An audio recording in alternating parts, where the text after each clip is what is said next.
குருவி மூணும் சாப்பாடு தின்னு கொண்டு கொல சூரியன் வந்து பார்த்து கொண்டிருந்ததாம்.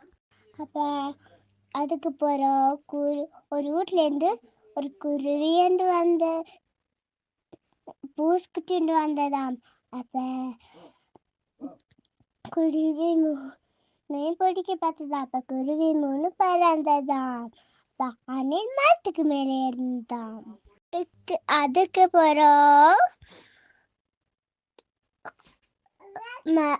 சாப்பாடு தின்னு கொண்டு போல ரெண்டு குருவியும் ஒரு அணிலும் ஒரு குருவி பார்த்து கொண்டிருந்ததாம். ஒரு தம்பி என்று வந்து பூஸ்குட்டிக்கு சாப்பாடு போட்டுட்டு குருவிகளுக்கு சாப்பாடு போட்டதாம். அதுக்கு பிறகு எல்லாரும் தீண்டதாம்.